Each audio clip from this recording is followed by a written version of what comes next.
He'll have about 20, 25 minutes. I know the in-town pool is going to have to leave about 1:45-ish, so he's going to stay with us as long as possible to take as many questions as he can. And then after that, clearly, you guys have to leave, and we have to also continue our day. And with that, Bharat, okay, thank you again. Hey, good afternoon. Good to see you all. Before taking questions, I want to just talk a little bit more about the economic impact of the administration's student loan plan. This plan will lift a large weight off of tens of millions of middle-class Americans, people who came by and large from working families and who are working class now, teachers, nurses, firefighters, police, members of the military, and more. By lifting this weight, we are not only benefiting them and their families, we are benefiting the communities that they live in and the economy as a whole. So, for example, there's good evidence that student loan debt makes it harder for people to start new small businesses. These relief actions mean that more middle-class Americans can open more businesses in their communities. That means more job opportunities in the years to come. Student loan debt also makes it harder for people to buy a home. These actions will mean that more middle-class Americans may be able to finally afford a down payment, buy a home in the years to come, and start building wealth that they can pass along to their kids. As the president has said, his core economic plan is to strengthen the middle class because that helps everyone. And these actions are targeted right at America's middle class. Nearly 90% of people receiving the relief are making under $75,000 a year. The extra money for Pell recipients helps provide additional relief to people who are more likely to have less family wealth to rely upon. And when the president says that he's committed to growing the economy from the bottom up and the middle out, he's serious.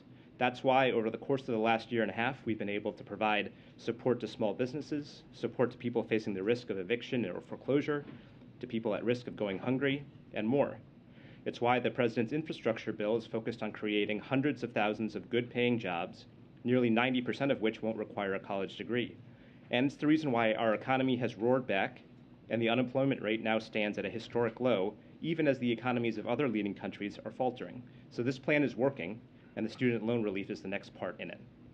With that, I also want to address an issue that I know has been coming up recently, which is the cost of this proposal. Our estimate is that the debt relief proposal will reduce average annual receipts in the student loan program by about $24 billion a year over the next 10 years.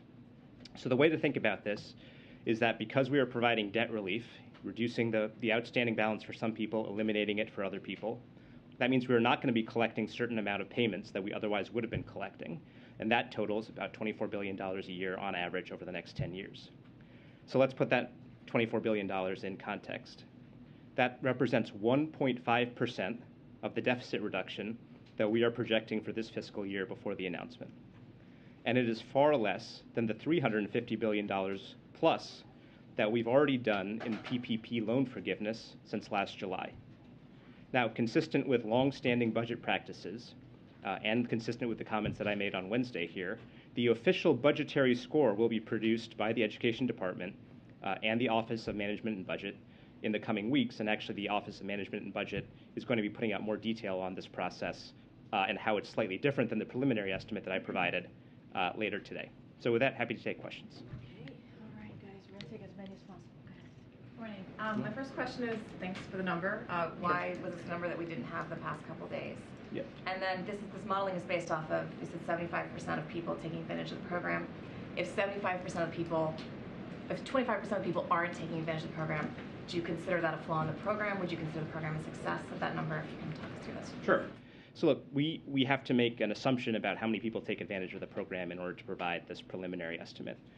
The reason that we chose 75% is that it's broadly speaking in line with the take-up rate of the most similar education department initiative that we could find. In other words, there was another education department initiative in the past that was supposed to provide targeted debt relief to a set of borrowers who were eligible for it, and roughly 75% of the borrowers in that particular program took advantage of it. Now, we are hoping to get as close to 100% as possible, but we, for the purposes of putting out a preliminary estimate on this, we had to choose a number, and we felt like 75% was the most defensible. As for why you're getting it today, you guys asked us for it, so we're providing you with information. Good. So the way you're explaining how this is being paid for, how you just went through this, the $24 billion per year, are you considering? There was a bit of we're trying to get. Are you still considering this self-paid for, right? Because mitigation and compensating it in other ways are not necessarily having internal pays for this bill. So are you still phrasing this as it pays for itself, or are you phrasing it in a different way? What I would say is that, yes, this is paid for. It is paid for and far more by the amount of deficit reduction that we're already on track for this year. Like I said, we're on track for $1.7 trillion in deficit reduction this year. That means, practically speaking, compared to the previous year, $1.7 trillion more dollars are coming into the Treasury than are going out. And we're using a portion of that, a very small portion of it, to provide relief to middle-class families consistent with the president's plan. So yes, we consider it fully paid for. Ron, thanks for doing this. Sure. The median household income in this country right now is roughly $67,000, which means that this is going to go for those up to $125,000. Those individuals are already making individually almost twice the median household income in this country. What do you say to those critics who say, you're not just helping the middle class, though I understand 90% will be making under $75,000, you're still helping what is a smaller percentage, but a significant percentage of individuals who most Americans would view as making a lot of money? Sure. So look, in our view, as you noted, nearly 90% of the benefits go to people making under $75,000 a year. And our view is that the folks that you mentioned, under $125,000, they are middle-class families. And I think that they would widely be considered as such. And look, I want to be totally clear about this point. $125,000 or $250,000.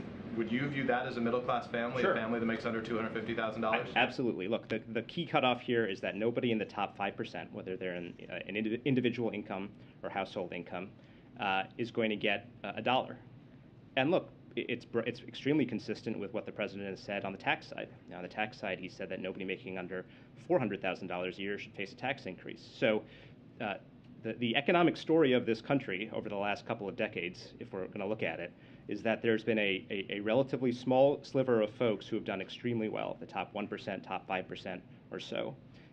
And our goal was to make sure that people below that, the bottom 95%, get a little bit more relief, get a little bit more breathing room, and that's exactly what this policy does. But by the way, targeted even more narrowly than that, primarily, overwhelmingly, to people making under $75,000 a year. And to follow up, if I can quickly, the White House yesterday was pretty vocal on Twitter, which it isn't always, criticizing some of the critics of this program, Marjorie Taylor Greene, Matt Gaetz, among them, saying how much money they received in PPP loans in the past. I think you would agree that there is a difference between a loan program as it existed, which was conceived to be the PPP program that was conceived to be forgivable, assuming you spent a majority, I think 80%, on the payroll, as opposed to these loans, which were for individuals with expectation when they made money, they'd be paying it back. So is that a fair comparison, and why?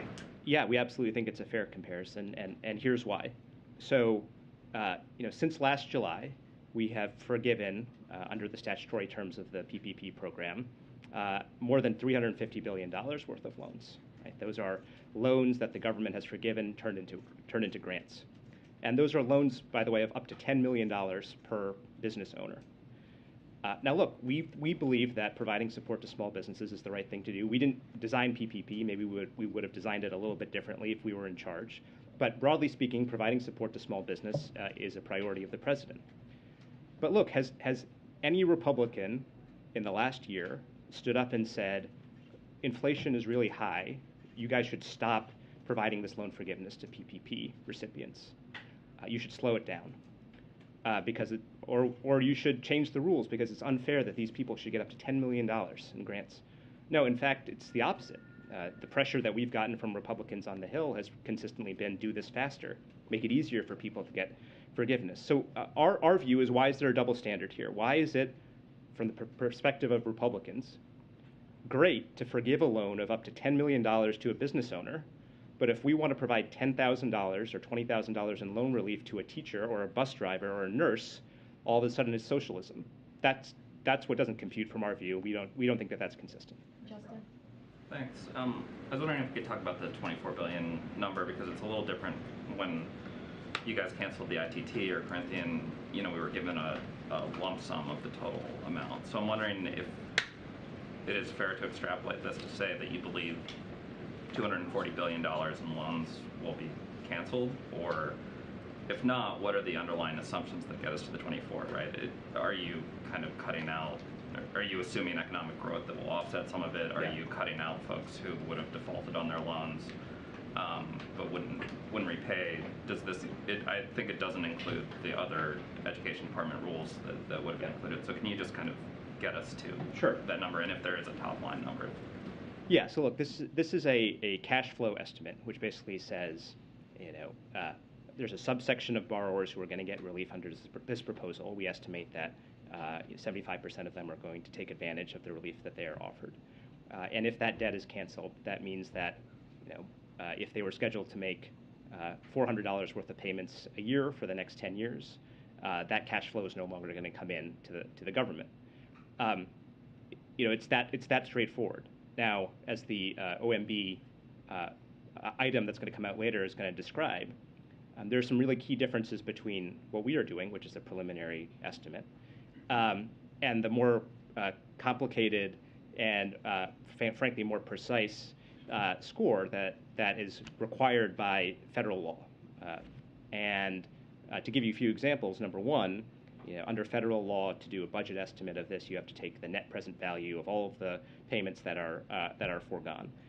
That estimate is going to look at some really important technical implementation decisions that the Department of Education is going to have to make. So, for example, if you're a borrower and you have multiple loans over $10,000, well, if you get $10,000 in relief, which of these loans is going to get canceled? It matters for the cash flow. That's the kind of more sophisticated drilling down type of analysis that's going to happen as part of that process, consistent with our with budget scoring. But in an effort to provide you all with more information and a ballpark, that's what we're doing here. Just because I have you right now, and Jay Powell spoke earlier today, he said that the Fed was likely going to continue to pursue interest rate hikes, but that it could result in pain in both a slower economy and job losses. Obviously, inflation is a major concern, and that's what the Fed is looking at here. But the president has not only said that the Fed is independent, but it has sort of endorsed their vision. And if their vision results in job losses and an economic slowdown, has the president's opinion of that changed in any way? Well, I'm not going to answer that hypothetical, but I will say that we have great respect for the independence of the Federal Reserve. I'm not going to comment directly on Chair Powell's comments. But there's been a lot of good data released about the economy, including this morning, that to us gives us a lot of hope about the future trajectory of where things are going and how middle-class families are going to be doing. So, for example, PCE, which is a measure of inflation, came out this morning. In fact, it's the one that the Federal Reserve prefers to the CPI. And what PCE said is that prices fell last year, 0.1%. And at the same time, incomes increased. So that tells a good story about the state of the economy. The University of Michigan put out its consumer sentiment survey this morning. Consumer sentiment is up quite a bit over the last month. And consumers' inflation expectations are down. So again, all good signs there. And of course, if you look back to some of the data releases a little bit earlier, for July we had 528,000 new jobs. CPI, which came out in July, that was flat, so no price increases in July. And of course, everyone's favorite measure of the economy, gas prices, are down over $1 since their peak. So a lot of good news in the economy. We're going to let the Fed do its work, and our focus here is to support households, keep our eye on the ball on inflation, and hopefully come out the other side with steady and stable growth, which is what the president has said is his goal. Go ahead, Matt, and I'll come to the back, too. I had two sort of technical questions, but thankfully you're here to answer some technical questions. The first is, you guys have argued about the $1 trillion in deficit reduction. It sounds like it's hard to get to like a $240 billion figure over 10 years with this new estimate, but is it fair to say that 1.7 trillion becomes 1.5, or it becomes a lower figure given that it's not paid for? Is that a fair way for us to sort of think about what you guys are doing? That's a fair way of thinking about it. And another way of thinking about it is that we go from the single largest deficit reduction in the history of this country to the single largest deficit reduction in the history of this country. So the second question is about whether you guys have estimates. You've argued that this is potentially a deflationary move. Do you have any estimates in terms of how much money will start to come in come January, and how much money is going to be not coming in, and to articulate a little bit more of how you guys are arriving at that conclusion? Yeah, we've looked at those numbers, and they informed our view that we put out on Wednesday, that we view that the impact of restarting payments and providing relief are largely going to offset each other. Now, there's different assumptions about, again, as we've covered, there are different assumptions that go into figuring out exactly how much is that going to mean. But in our mind, with a pretty broad range of assumptions, they're going to largely offset. And there have been a host of independent experts who have said the same thing. In fact, Goldman Sachs put out an analysis of this proposal, and they said quite clearly that they felt that restarting payments and providing targeted relief would actually be disinflationary. In other words, more money would be coming into the government than going out in the short term, which would help further our efforts to bring down inflation. But I guess if you guys are saying $24 billion is the estimate for what won't come in per year, is there an estimate for next year once people start paying? Yep. Is it 30 billion is coming in, 24 billion is not, or? Sure. I mean, one way to think about it is this. So we've had a student loan pause in place now for over 2 years. No federal borrowers being required to make any payments. People are voluntarily making payments, so we're actually collecting, roughly speaking, $2 billion a month in payments voluntarily. Under normal times, so pre-pause, we were collecting about $6 billion in payments a month from student loan borrowers. So the difference between those two is $4 billion. If we turn the loans back on without making any other changes, roughly speaking, because things have changed in the world in the last 2 years, roughly speaking, we would expect to collect about $4 billion a month in addition to what we're collecting right now, right? So roughly speaking, $48 billion coming into the government that wouldn't have been coming in before. As you can sort of piece together, if the average annual cost of this is $24 billion, that means that on net, about $20 to $24 billion is coming into the government even after we do the relief, right? Now, again, there's some play in those numbers, but I just want to give you a general sense of how we're doing the math there. Good. Two, just like brass tacks questions for people that are trying to navigate this still. We got this new information today that the form is going to be available for folks who think they're eligible in mid-October. It's going to take about 4 to 6 weeks for that to be processed. So can you guys guarantee to folks that if they are on time and they put in their application in mid-October, they will definitely see their balance shrink the appropriate amount before repayments have to be due again? And then just another sort of question too, so a lot of confusion. If you recently zeroed out your balance in the last few months, can you request a refund and then still apply to get some of this forgiveness? Great. All right, so let me, on your first question, let me just provide a little bit of detail because I want to make sure that people get the full story here. So the application will be available by early October. In the meantime, borrowers can go to studentaid.gov, which has been up now for the last 48 hours, and they can provide their email address so they can get notified when that application goes live. Once the borrower completes the application, they can expect relief within 4 to 6 weeks. So borrowers are advised to apply by roughly November 15th in order to receive relief before the payment pause expires on December 31st. And of course, the Department of Education will continue to process applications as they're received, even after the pause expires on December 31st. So one more point here, which is that we encourage everyone who thinks that they're eligible to go to the website and go to the application when it's available and fill it out. But as we noted during the announcement, there's actually 8 million people, 8 million borrowers, that's about 20% of the borrowers, for whom the Education Department already has data about their income on file.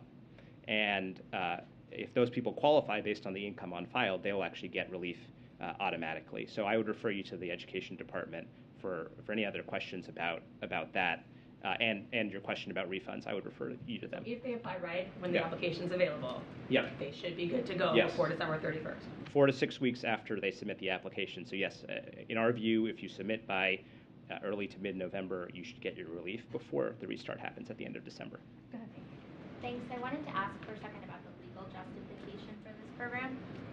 You're using a 2003 law to justify why COVID's a national emergency and why student relief or debt relief is needed. What's your response to critics that say that that's a stretch in the law? And do you plan, or does different agencies that are involved here plan to put out more legal justification for why this is okay?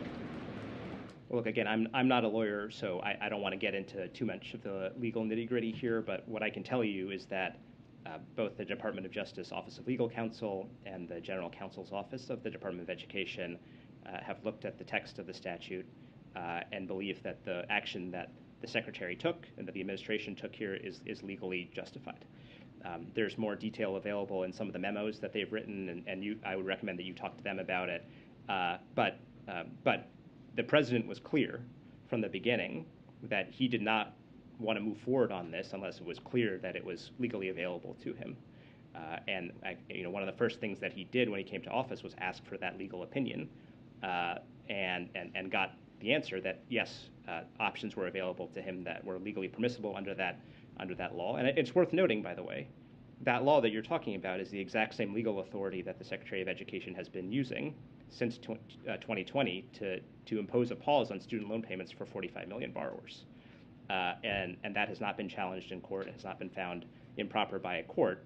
It's the same statute that the previous administration used and that we have used that we are now using for this action.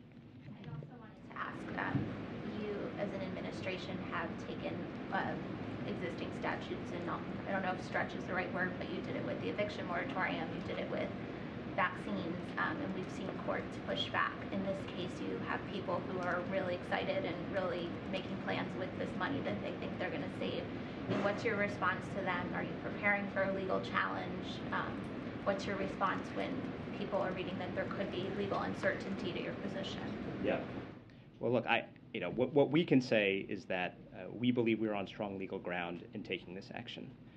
Of course, people can challenge actions in court. It happens all the time. It happens to this administration. It's happened to every administration in history. It's going to be up to the courts to decide whether those are valid claims or not. But we believe that we're on very strong legal ground. Niles, and then we'll come.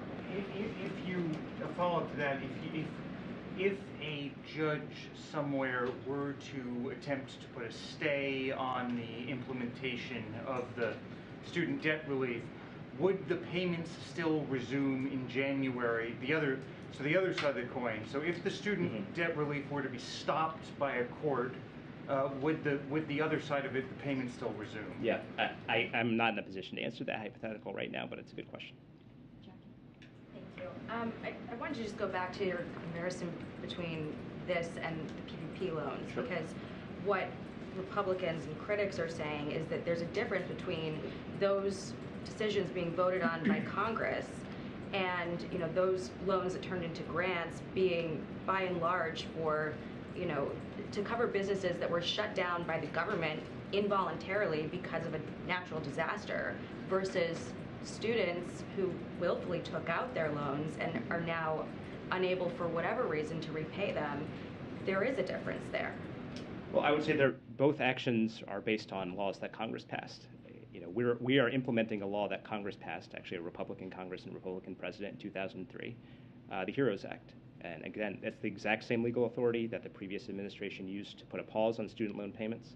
That's the authority that we're using in this instance. So, we are acting consistent with the law. And look, to go back to my earlier point, we're not against PPP. We're supportive of the idea that small businesses should get relief. The point is that over the past year, we have been forgiving hundreds of billions of dollars worth of loans to business owners. And remember, that program was stood up very quickly. Money went out the door quickly. And Congress could have come back at any time and said, we should look a little bit more carefully at these loans. Maybe we shouldn't be providing forgiveness to people if they clearly did extraordinarily well during the pandemic. Remember, these are really low interest loans. Maybe we should just make them pay back their loan at a low interest rate rather than forgiving it. None of that happened. We didn't hear from a single Republican pushing for any of that. Everyone was on board with forgiving up to $10 million in loans. And so all we're saying is that it's hard to credit those same people who are highly supportive of that program and that amount of debt forgiveness, turning around and saying that forgiving a fraction of that amount for working people, not business owners, but working people, somehow that crosses the line over into socialism. That's not how we view it.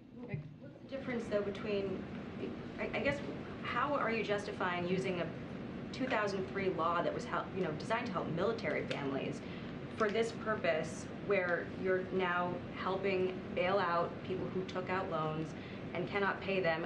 Do you view people who can't pay their debt as heroes, like those who are in our armed services, and we're fighting after 9/11. Yeah. I mean, look, I think as the president has said, there is a real problem here with the burden that student loan debt places on people from low-income and middle-income families. You know, we used to have a system where a Pell Grant, which is federal support to low-income families, used to cover 80% of the cost of going to a four-year public college. And as of today, it covers 33% of the cost. So what are people supposed to do? They want to get a degree. They're being told that's the right thing to do. They think it's going to help them. Universities.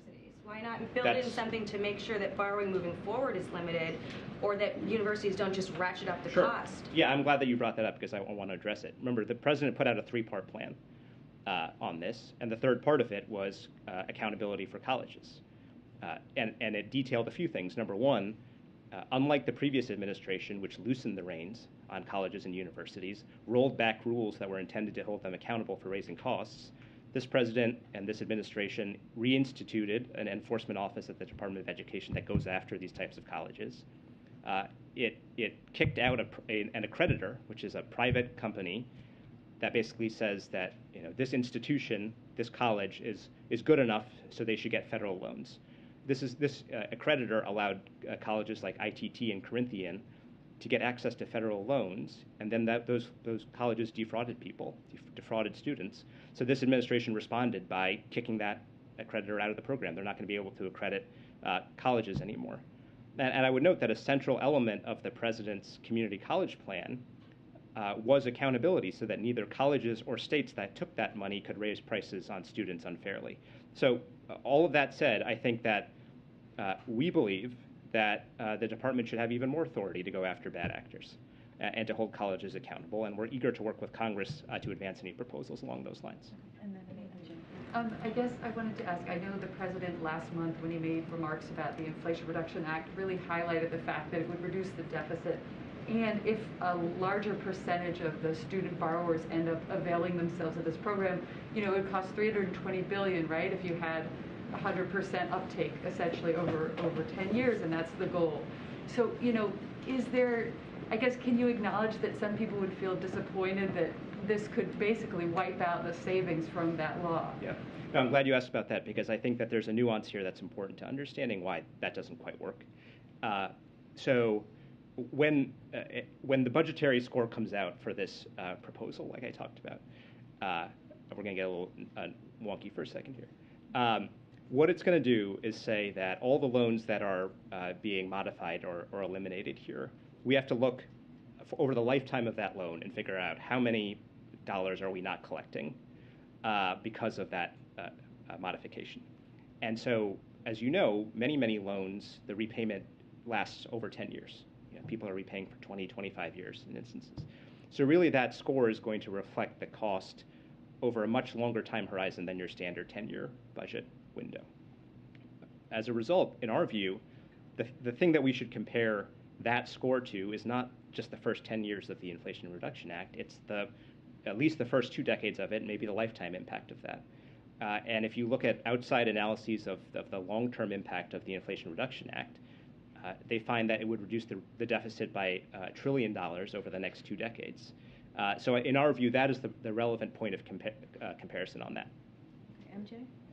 Yeah, I wanted to ask you about the updated Penn Wharton estimate, which says just the debt cancellation piece alone would cost up to $519 billion over 10 years, and then the total plan would cost upwards of $1 trillion. Obviously, there is a significant gap between the $24 billion per year that you're citing, or $240 billion over 10 years. Just wanted to give you the chance to walk us through why we might see that difference in the two models.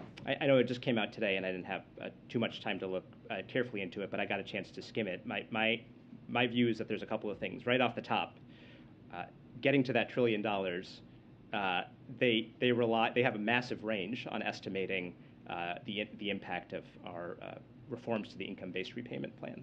They say that their baseline estimate is that it costs about $70 billion. But then they say it could cost $450 billion more than that if you make certain assumptions. So, in our view, you can lop off that $450 billion right there because it seems to be somewhat speculative and clearly the top end of the range. Beyond that, the debt relief analysis doesn't do a few things. Number one, it doesn't account for the fact that it assumes 100% of people will take it up. In our mind, that's not necessarily a reasonable assumption.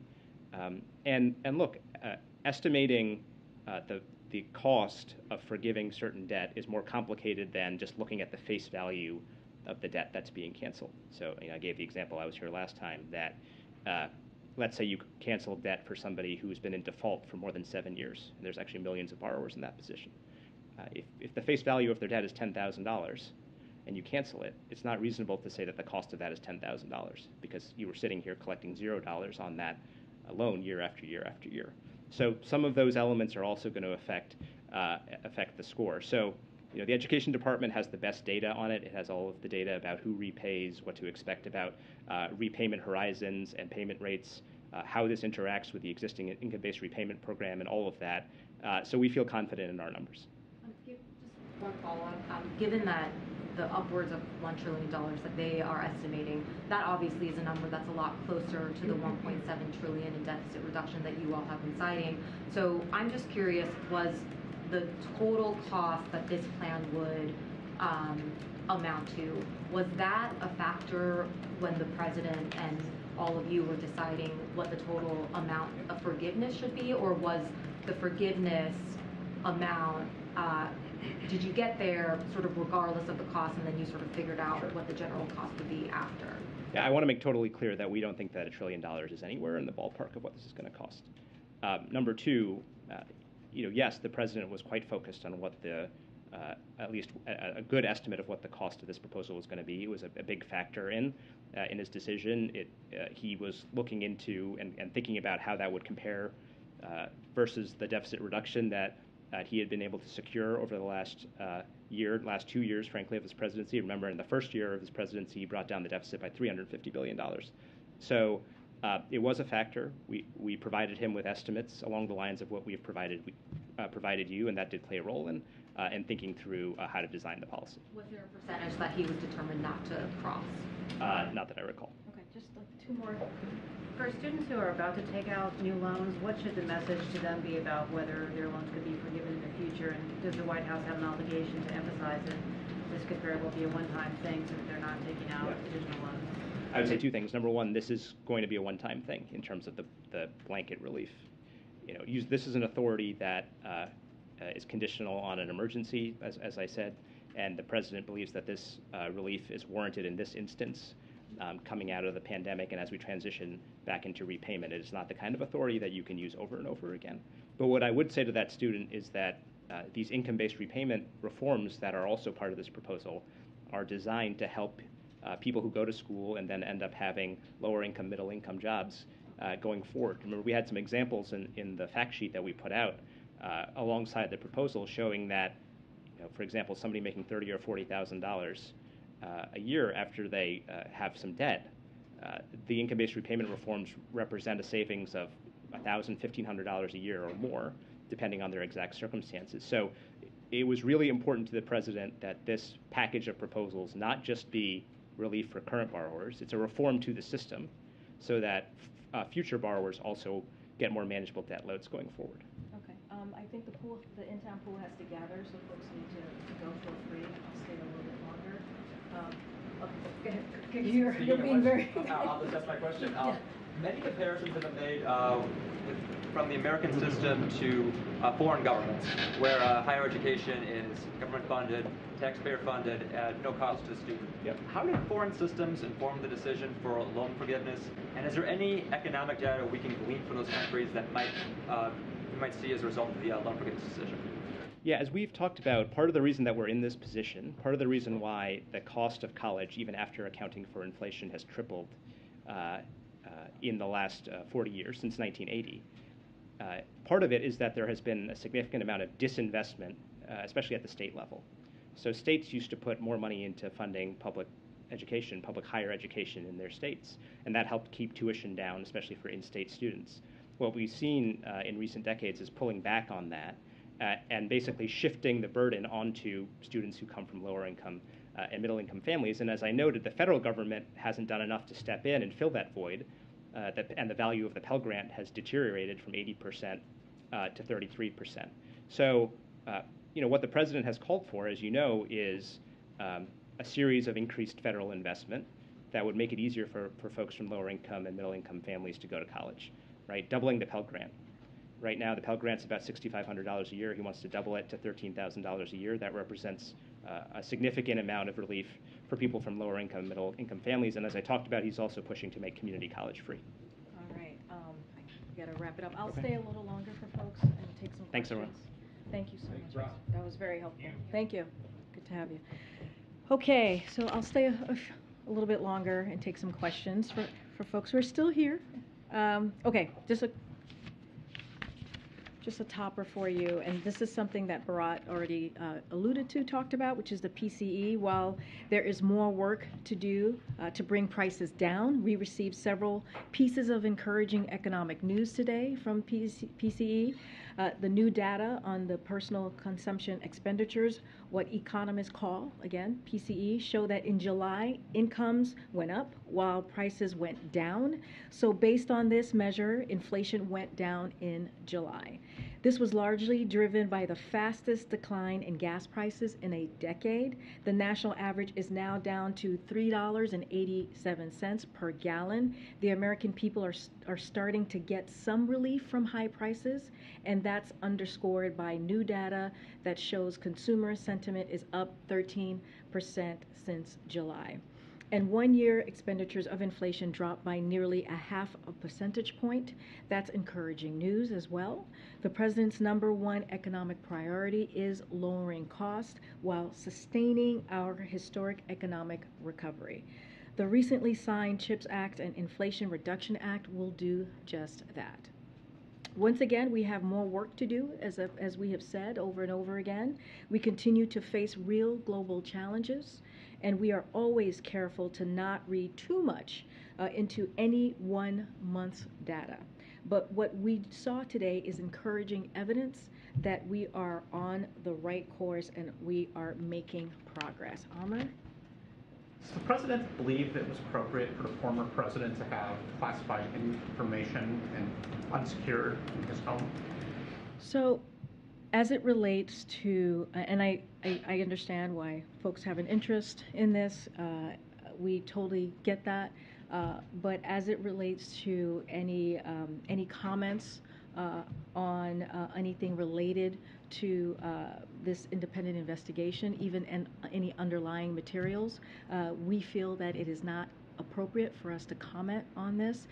This is an independent investigation that the Department of Justice is leading. That's something that the president finds is an important thing to do for the Department of Justice to have that independence. We're just not going to comment.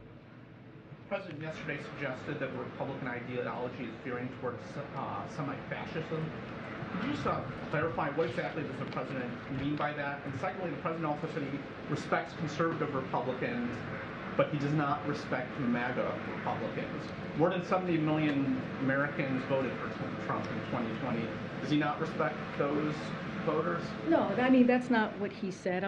I think he was pretty clear, and he was very powerful last night. Look, what the president said last night was that when it comes to MAGA Republicans, when it comes to the extreme, ultra wing of Republicans, they are attacking democracy, right? They are taking away rights and freedoms. They are using threats of violence. They are taking away voting rights, and he called it what it is. That's what he did. He called it what it is, and what many, we would argue, historians would agree with us on. And so what Joe Biden believes is, as president, he should, and president should, be the strongest voice for democracy. And so he was making that very clear. He was making that contrast to what congressional Democrats have been doing, which is fighting for our rights, fighting for freedom, delivering on an economy that is historic, 10 million jobs that have been created, lowering health care, lowering prescription drugs, and making sure that we take on those special interest groups. And we saw just a couple weeks ago that we won. So he's making that contrast, trying to make that very clear of what we are seeing today. And so he was passionate about this. He was eloquent about this. And he also, when it comes to what you're asking me about Republicans who are conservative, clearly he said that he believed there are traditional conservative Republicans. He was very clear on that. He specifically called out and mentioned Maryland Governor Larry Hogan as one of them. So, but we have to really, make sure that we make it clear that there's a choice in front of the American people, right? And we have to make sure that we make it loud and clear that when it comes to MAGA Republicans, we call that out, and that's what he did, and what they're doing, right? What they're doing in attacking our democracy. And so he wanted to be clear on that, and he made that contrast, and that's what you heard from the president. Has the White House made any changes in light of the revelations of the former president's handling of classified material to its own processes or training procedures for handling sort of protected and secret information? I don't have anything to share with you. Again, we're just going to be really mindful. I know, I get the question that you're asking. We're just not going to share any change of processes. We're not going to share any information, anything that's related to this. Any content, any underlying materials to the investigation that the Department of Justice is doing. Again, an independent investigation. We're just not going to comment at this time. Just to hop back to loan forgiveness for a second. NPR has done a lot of reporting on sort of administrative processing failures at the Department of Education for these loan programs. These are kind of lapses in income-based repayment and sort of profession-based repayment that Secretary Cardona has acknowledged.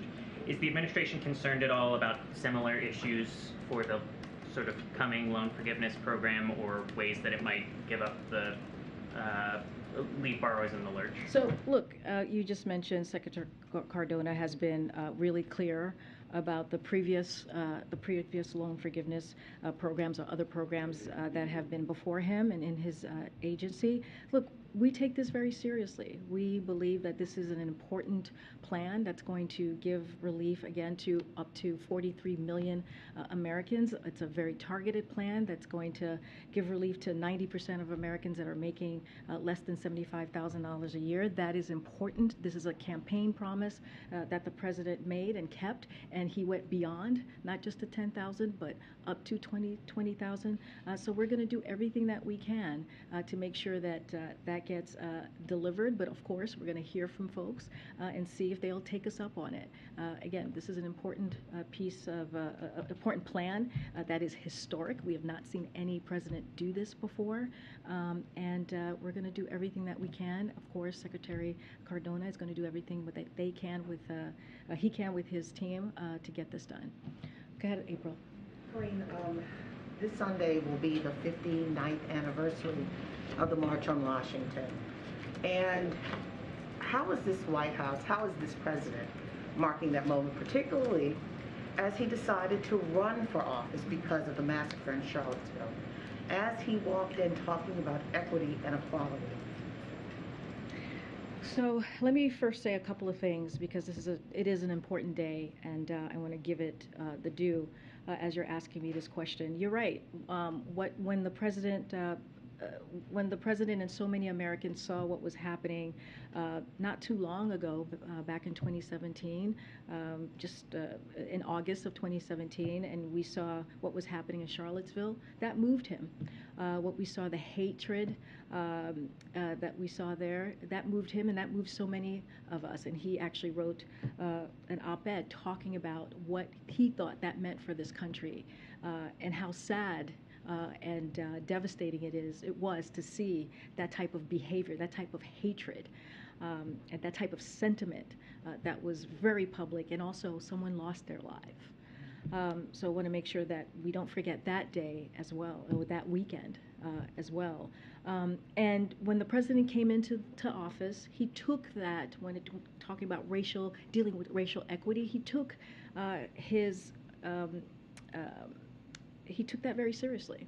And you see that across the agency. He signed an executive order talking about how he wanted to make sure that there was racial equity within the agencies across the federal government, and you've seen him do that. And Susan Rice, as you know, the ambassador is leading that effort with her with her department and dealing with the different agencies and making sure that we deal with racial inequities, even here in the agencies. So as it relates to March on Washington and that anniversary, the President has said this before, and I'll reiterate, the March on Washington and Dr. Martin Luther King Jr.'s I Have a Dream speech changed the course of history. We continue to reaffirm our commitment to fulfilling America's founding promise. And the President has made advancing equality core to his administration, as I just laid out. We can't rest until justice truly rings out for all of us. I don't have anything specific on what the President's going to be doing on this, but we will share if we have anything more. And there was a missed opportunity, if you will. Civil rights leaders wanted to mark the anniversary Sunday by having a meeting with the President this week. Could you talk about that? Is there effort to try to have this meeting happen soon?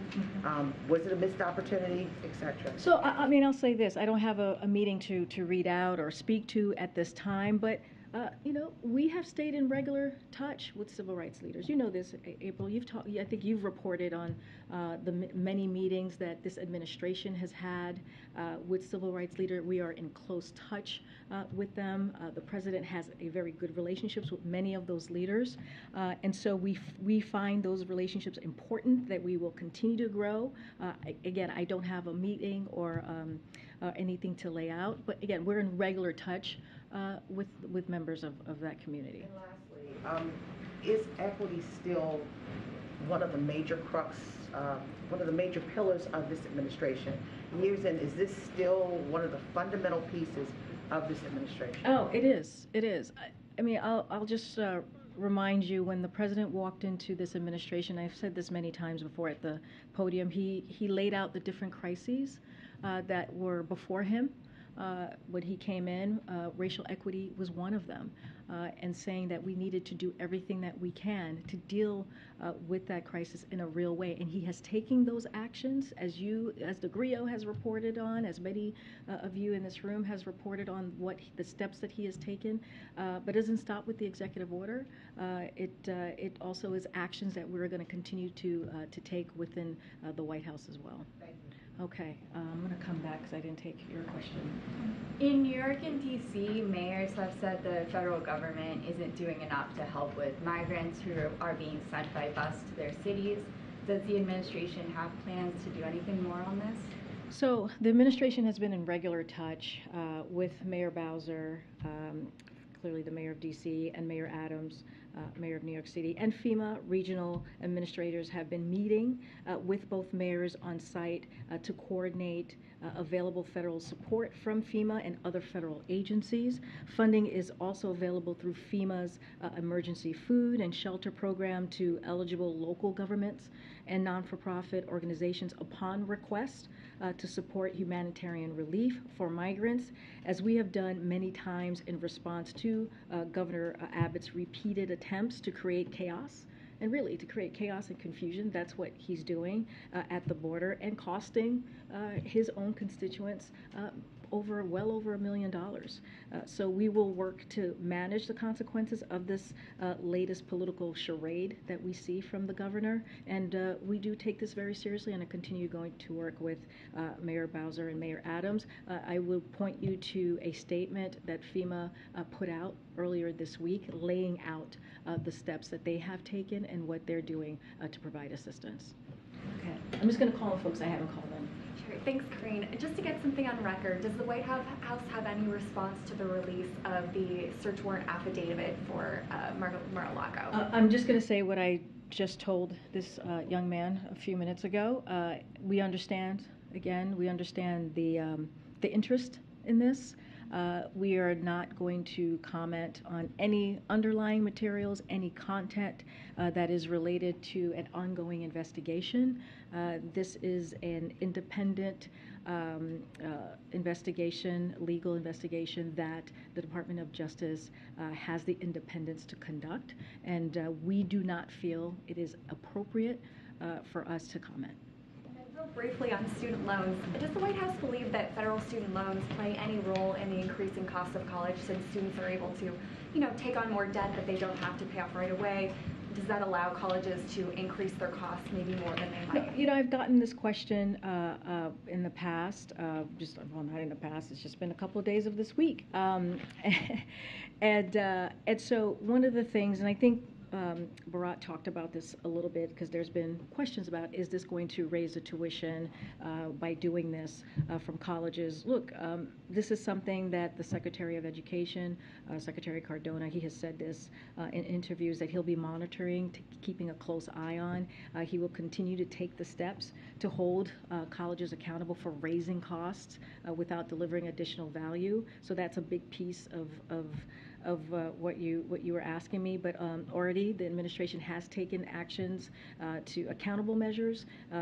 We reinstated an enforcement office at the Department of Education. We terminated a college creditor that had previously allowed colleges that defrauded borrowers to get access to federal student loans. That's something that Bharat just talked about specifically moments ago.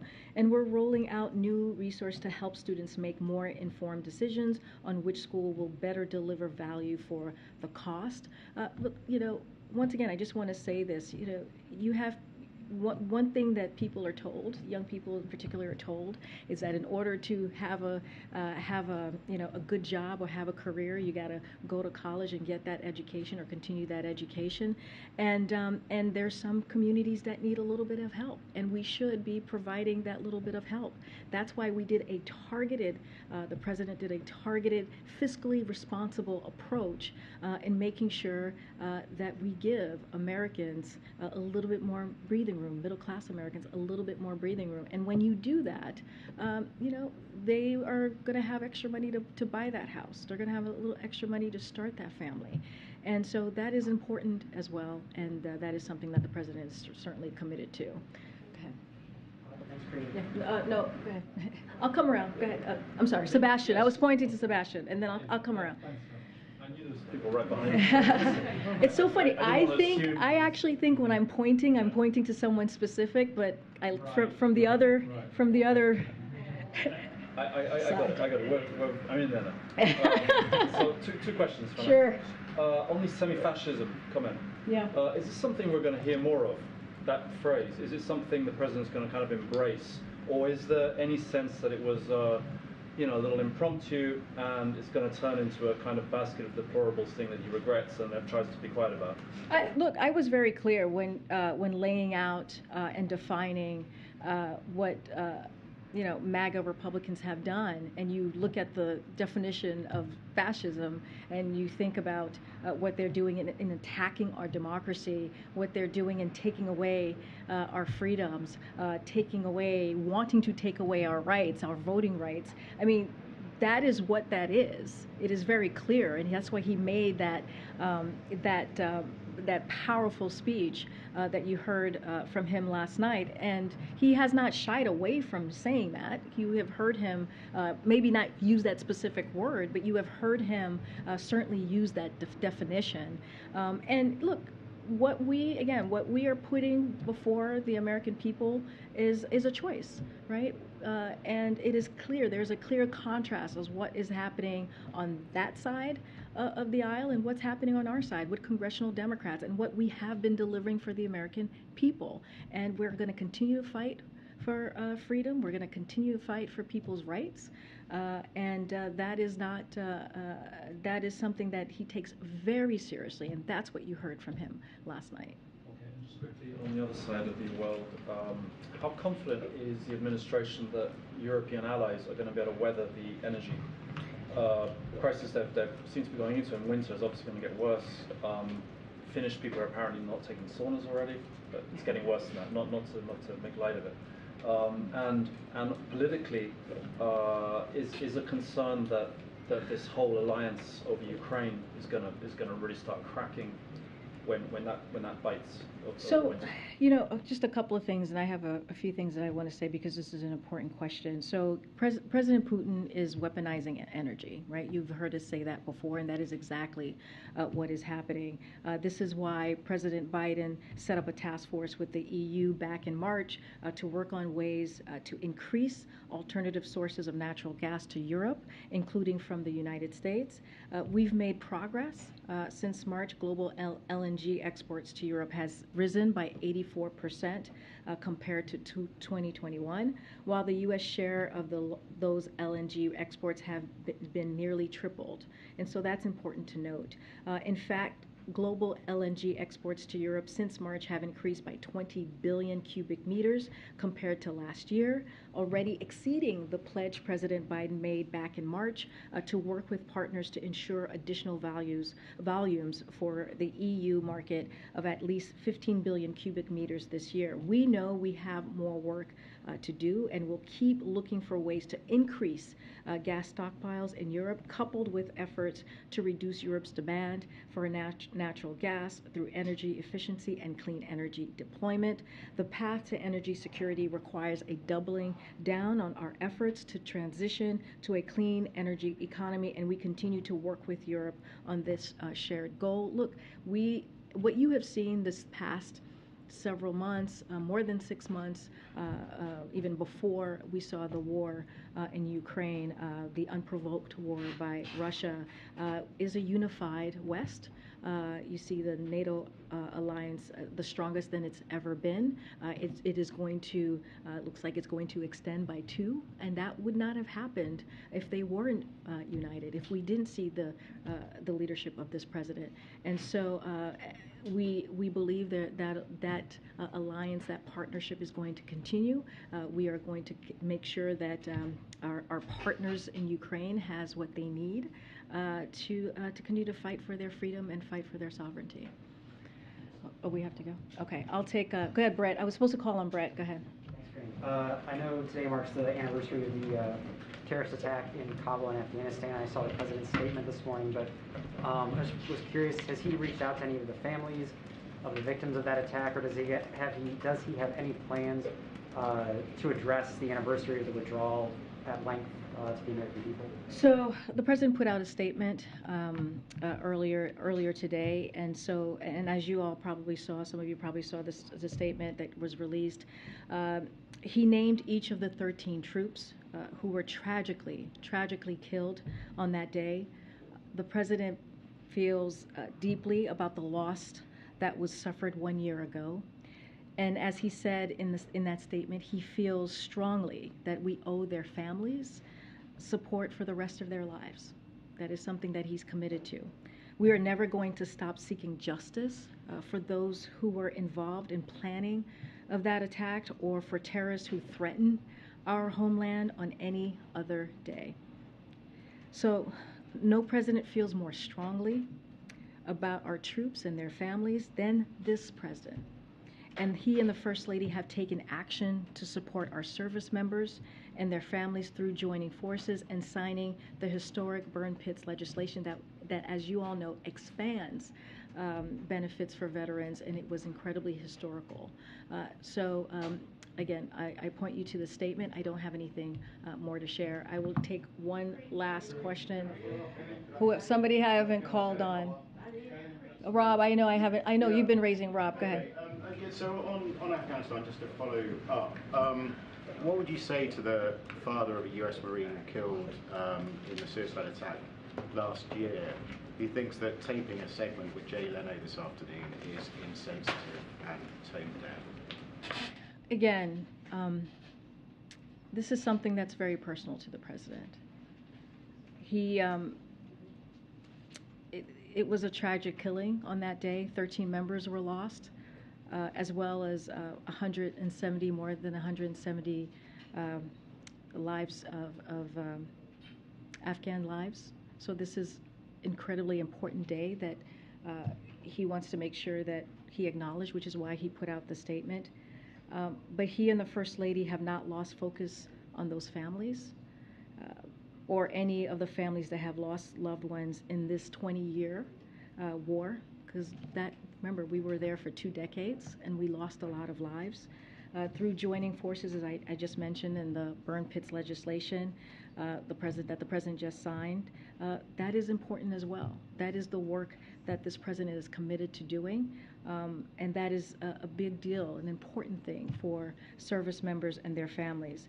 And again, no president feels more strongly about our troops and their families than this president, who himself the father of a service member who served in Iraq. So this is... To film something with a comedian? I mean, are you worried about the optics of that at all? What I will tell you is that this is a day, a tragic day that the president takes very personal. Not just the president, also the First Lady. And I will let his words, the statement, stand for itself. He knows this, again, as a father himself of a service member that served in Iraq. So we do not take this lightly. We take this very seriously. You know, our hearts are with the families today. Okay, I'm going to go. I'm going to go. Do you have any comment on the election in Angola and Kenya? Okay, I'll take that one really quickly, and then we're going to go. Because this is important. The United States congratulates the people of Angola for making their voices heard in Wednesday's elections. We continue to observe the electoral process as votes are counted. We encourage peace and patience as the vote tally process continues. The United States supports the democratic process through our ongoing democracy and governance programs and by observing the election. Election observations promote participation and public confidence in the electoral process. The United States and Angola share a strong partnership. We will continue to work together with the government chosen by the Angolan people to deepen cooperation around shared priorities, including democracy, economic growth and investment, global health security and public health, and climate and energy goals to create a better future for all Angolans. The United States commends the people of Angola for their participation in the democratic process and efforts to strengthen democratic institutions, which will provide a foundation for a safe, prosperous, healthy, and inclusive future for both of our countries. Thank you, everybody. Have a great weekend. I'll see you on Monday.